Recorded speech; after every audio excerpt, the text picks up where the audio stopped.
Olá, estamos de volta com o Senado agora. O presidente do Senado comentou o rebaixamento do grau de investimento do Brasil feito pela agência Standard & Poor's. Renan Calheiros reforçou o papel do Congresso na solução da crise econômica.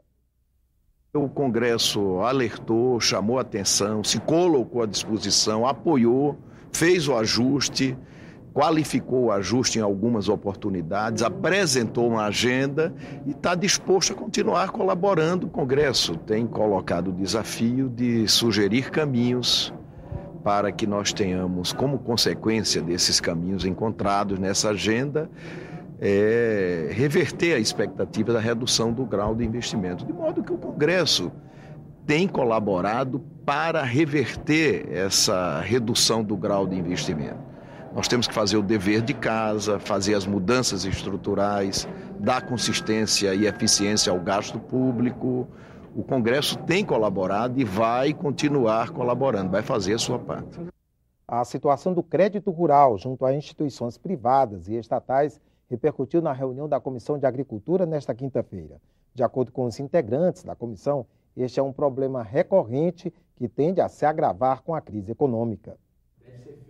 Segundo os senadores, dificuldades burocráticas e falta de interesse das instituições financeiras, somadas à crise econômica que atravessa o país, estão inviabilizando a tomada de crédito ou diminuindo os valores à disposição dos produtores. Durante a reunião, os parlamentares explicaram o que se passa no meio rural. A impressão que eu tenho é que os bancos, ou o banco, ou o gerente, eles selecionam aqueles clientes de menor risco e acabam direcionando esses empréstimos, e aqueles que mais precisam, são aqueles que precisam ser socorridos, aí o cara tem que dar como Vossa Excelência está dizendo, uma quantidade enorme de garantia e que inviabiliza o acesso ao crédito. O que eles estão fazendo? Estão enxugando os empréstimos no varejo, não emprestando para agricultores, para o mercado, para os produtores, para o comércio e indústria, estão investindo dinheiro, muitas vezes até dinheiro do governo, no próprio governo, porque a rentabilidade é muito maior e o risco é zero. O produtor pede, vamos dar, por exemplo, R$100, mas do 100 ele só leva R$60 para casa, porque 40% fica no banco, seja como seguro, seja como outro tipo de serviço, que é a forma da chamada reciprocidade. Então, ele também é sujeito a isso, então ele não leva todo o volume de recursos. A CPI do CARF terá mais 120 dias para investigar a venda de sentenças que anularam multas milionárias da Receita Federal. Na semana passada, Hugo Borges, funcionário de um escritório de advocacia investigado na Operação Zelotes, revelou ter transportado repetidas vezes grandes somas de dinheiro em espécie. Mas o que chamou a atenção no depoimento dele foi a citação dos nomes dos ex-ministros Elinice Guerra, Silas Rondô e Cid Gomes como supostos clientes da empresa em que trabalhava. Apesar do esforço do presidente, não houve quórum para deliberar sobre requerimentos de quebra de sigilos de investigados e de ex-ministros citados nominalmente na reunião anterior. Por falta de quórum, nós vamos então encerrar a referida sessão. Muito obrigado a todos.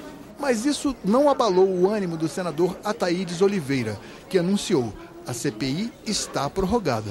Nós temos uma sessão para a semana seguinte, para quarta-feira, às 14h30, onde nós devemos então ouvir então a senhora Megan Sachs, não é? Que estava doente a semana passada, também fazer aí uma cariação entre o Hugo e a senhora Gigliani. Esse é o nosso propósito. Ela já se encontra prorrogada por mais 4 meses, ou seja, 120 dias a partir do dia 16 de setembro. O Brasil decidiu não participar do acordo da Organização Mundial do Comércio, que acaba com tarifas para importação de produtos eletrônicos. O pacto entre 50 países membros da OMC, assinado em julho deste ano, lista 200 itens, como videogames, equipamentos médicos e dispositivos GPS, e pode trazer cortes de mais de $1 trilhão em tarifas sobre o comércio mundial desses produtos. O tema foi debatido em audiência pública na Comissão de Ciência e Tecnologia. A opinião dos convidados foi unânime. tanto para os Ministérios da Ciência e Tecnologia, das Relações Exteriores e do Desenvolvimento, Indústria e Comércio, como para a Associação Brasileira de Indústria Eletro e Eletrônica, o Brasil não deveria mesmo ter assinado o acordo da OMC. A indústria é chave para o Brasil, a indústria é crítica e a não assinatura do Brasil nesse tratado significa darmos a essa indústria um tempo para crescer e tornar-se cada vez mais forte. A lista de abertura não seria feita em consideração da política industrial, ou da política de ciência e tecnologia, ou da política educacional, ou dos interesses do consumidor brasileiro. Seria função dos interesses exportadores dos Estados Unidos e da China e, em menor medida, dos outros participantes. E, inversamente, o que o Brasil ganharia em aderir? Nada. Para o representante da indústria, zerar a tarifa de importação de eletrônicos vindos da China, signatária do acordo, iria prejudicar o Brasil.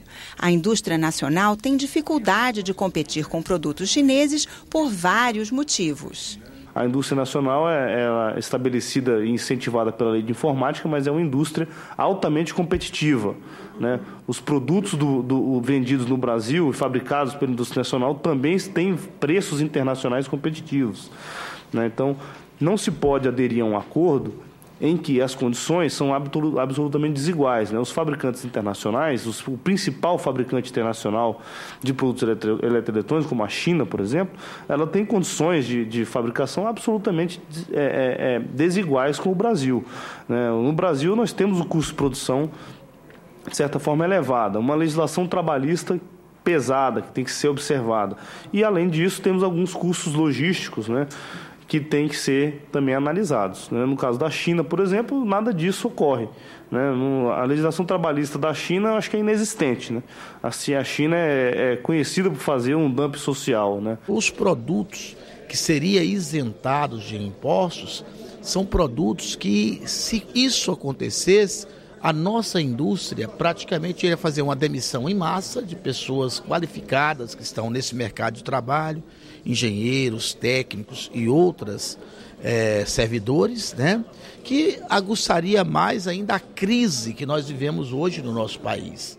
A Comissão de Relações Exteriores aprovou as indicações dos diplomatas Otávio Garcia e Isabel Azevedo para comandarem, respectivamente, as embaixadas brasileiras na Etiópia e na Sérvia.